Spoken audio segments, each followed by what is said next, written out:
difficulty. Sorry, I don't speak Italian, that's all. So I'll be speaking English, and just to remind you, this is my first time that I'm speaking in other language than my own, so I will be doing readings, but be sure that these are all my words. So now I'm going to tell you the story behind this story that you saw, even a little bit more. So I grew up within a sport family. My mom and dad were both athletes when they were young, and actually they met at a university where they graduated in physical education. So I can safely say that my career path was roughly defined already while I was still in my mother's womb. My dad noticed my exceptional motorical skills even before I took my first steps. In fact, I could crawl with remarkable speed. It was crazy.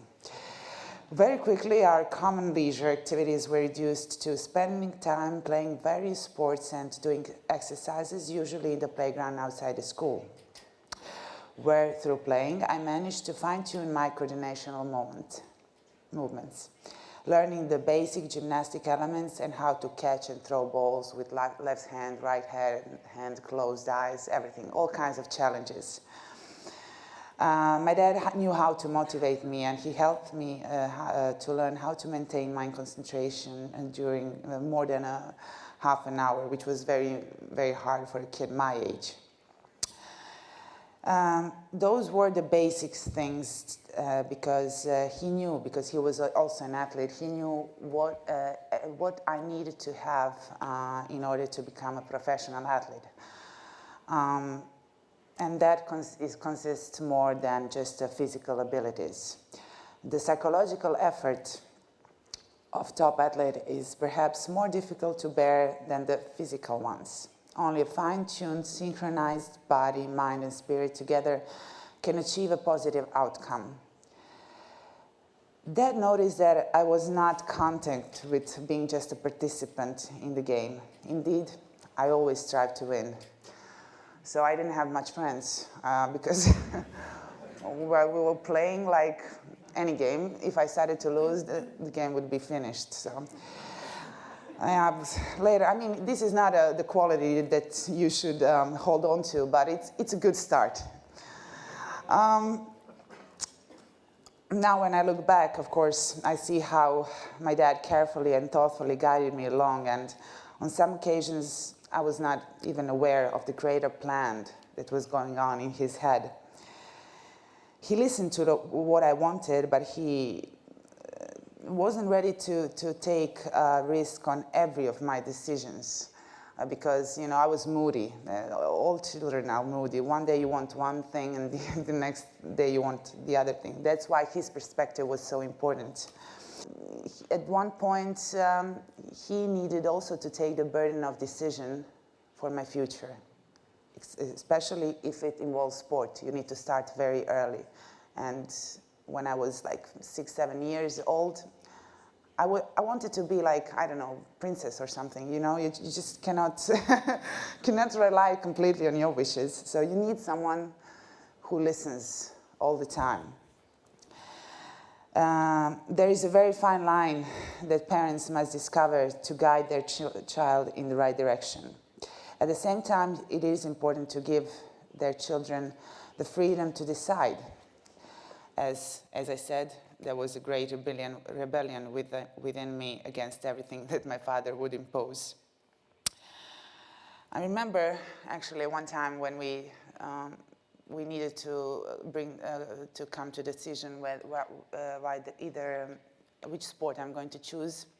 And I was spending a lot of time in stadium. It became my second home. I started all kinds of disciplines, events, long jump, running. I had my friends there.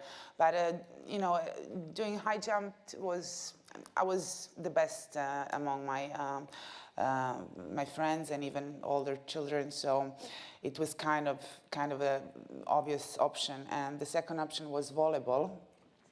So we were like, he said pro and cons, and he said, yeah, but, maybe it would be better for you to go to volleyball, you know. And then I said, he doesn't want me to go to high jump. I choose high jump. So it was, but of course, I mean, it was a reverse psychology, I think, you know. Of course, soon, you know, I realized I made the right decision. But you can see how very clever he played his role at that moment. Because as I said, choosing a sport as a vocation is not an easy path, since you need to start from a very early age. Athletes must adapt to their chosen discipline with their whole being, physically and psychologically. And it's not a process of 4, 5, 6, or even more years of study. It's just the process of adaptation that, for me, is still going on. So if I had to make the choice alone, I might have to come to the same decision, but maybe it will be too late. And through this period of life, you know, I developed this special bond with my dad, the mutual trust. And I can strongly say that is the most complex relationship that I have until now. I don't know what will happen when I'm married, but it is definitely a special relationship, because he was my father and my coach, and he needed to find a fine balance between those two roles, and many times we would fight, of course, like every teenager. I had my ideas of how I want to live my life, and you know, it's not only if you're an athlete or not, you know, it happens in every family, but he knew how to reconcile the role of parent and a coach at crucial moments. I need to talk about my mom, because she's also very important, and I don't want to feel that she feels neglected. So she plays an extremely significant role in this story. She was, in fact, my refugee. I was always able to entrust her with all my secrets and anxieties. She would always understand. But her understanding would never distract me from my path. In fact, since she was always also an athlete, she knew how to comfort me, yet without freeing me of my responsibilities. So when I experienced my first victories, the dilemma between training or going to children's birthdays Saturday at 5, you know, all these birthdays, you know, always take time on Saturday at 5, but my father would say, well, I think you should go training. He would never say you need to go, but he would give me always some kind of explanation that I couldn't refuse. So I then became fully aware of what I wanted, and I loved taking part in every competition, and I felt great to know I was better than the others. I can see now, you know, clearly from the distance, you know, it's not easy to raise 4 children, but how much I appreciate now everything that my mom and dad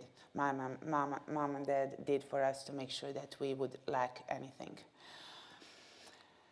But I have to admit that our bond as a family has gained a certain deeper dimension since we let the Lord become the part of our daily lives. So my brothers and I have received all the sacraments, but it was only recently that my mom and dad were married in the church. Our faith was more of a tradition, and after our confirmation, it was not even that. Just like any family, we've been through a good and bad period, somehow always managing to keep our heads above the surface. But without solid support in our Lord, we would often make judgments from our own perspectives, which often led us to various disputes and even alienations. I can say for sure that one of the hardest period in my professional and private life was when I was injured. And it was an injury of a left ankle, left Achilles, and I had surgery, and the recovery didn't go very well. I missed Olympic Games in London, and I couldn't get myself back together at all.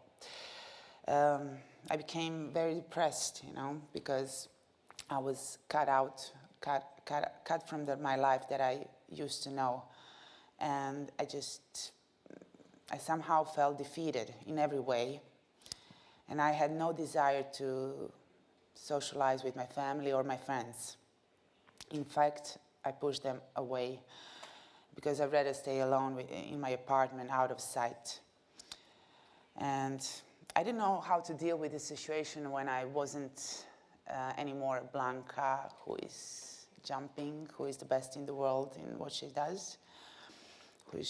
But, you know, I felt like I lost my identity, and suddenly I felt I was in an empty waiting room just waiting for somebody to call out my name so I could become once more who I used to be. I didn't really know what kind of call I was expecting, but now I know it was one that changes life from within and has nothing to do with what you do by profession, but who you are by birth. So this is how it happened, actually. It was suddenly, for me it was very suddenly. So I got, my condition started to get really bad, and I was already, my depression was really hard and really big. I was experiencing a lot of pain here in my chest, and even though I was in some kind of dispute with my brother Marin, we had some fight, but one day he just came to me and said, "Blanka, I'm praying for you." And I was like, this is not the brother I know. Where is he? And then I found he started to talk to me about his conversion, because he also had big health problems. Also, he had an operation of his ankle. He couldn't get better at all, so he started to attend Mass. He started to search answers. And when he started to talk to me about God's greater plan for us, about his unconditional love, it was like all my walls just fell down, you know. I couldn't resist anymore. It was an emotional wave that overwhelmed me. And suddenly, everything became clear. Somehow I knew everything. It's like Jesus took place in my soul where he had always meant to be, like a missing piece of the puzzle. And then I remember that night that I fell asleep with one thought.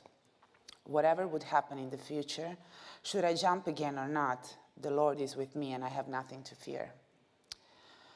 So I started to go regularly to Mass, confessions, and taking communion.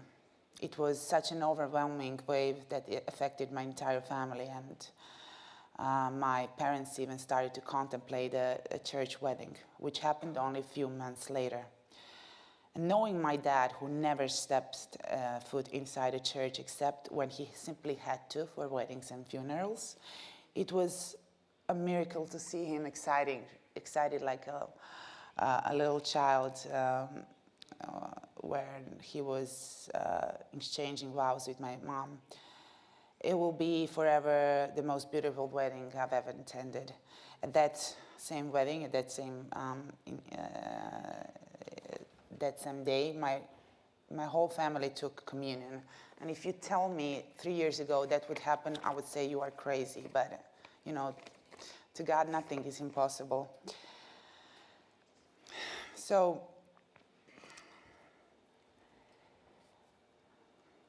we are not strong enough to simply rely on ourselves, even if the world today promotes such thinking, proclaiming everything else as a weakness.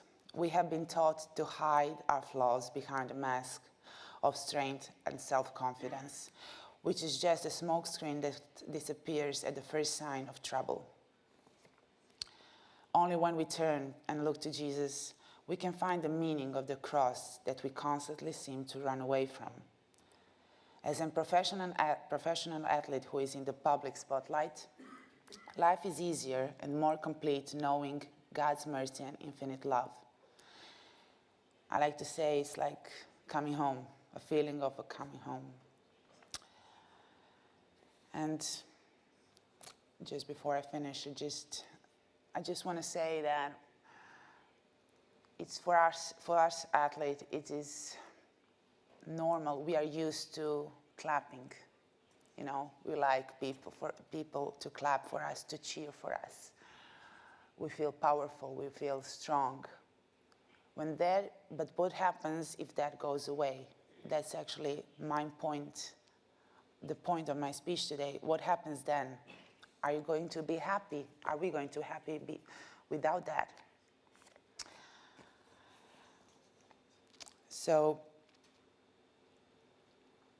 I needed to rediscover myself, and it was only when I found God, and not when I found God. I said yesterday to my friend that I like to say when I remembered God, because God was long before He created me. And my family was, growing, and we are now connected more than ever. We understand each other because we are looking through God's perspective, not through our own eyes, because our eyes are full of flaws. And I'm very sad when I realize how the importance of family today is in decline. I'm sad because I know how wonderful it is to be surrounded by people who love you and support you as a family, and which is, I think, the combination of love among the people. We've started to take the responsibility of parenthood too lightly, which is the starting point of everything else. We deprive our children from the very beginning, not giving them a chance. I'm aware of the blessings I've been given in the form of my parents. It's true, they're not perfect, as none of us are, but they're willing to be better. They're trying every day, and that's exactly what God wants from us, our yes, our willingness. Jesus doesn't solve life problems, rather He teaches us how to deal with them. And I want to thank Him that He is teaching me every day how to deal with mine. My testimony today would be incomplete if I only spoke of the way in which Vlašić family nurtured a world champion. It is incomplete because to be number one in the world is no guarantee of final success of we all aspire. Only a family living in communion with God is complete, and one that is able to rise a world champion in the eyes of God. Thank you.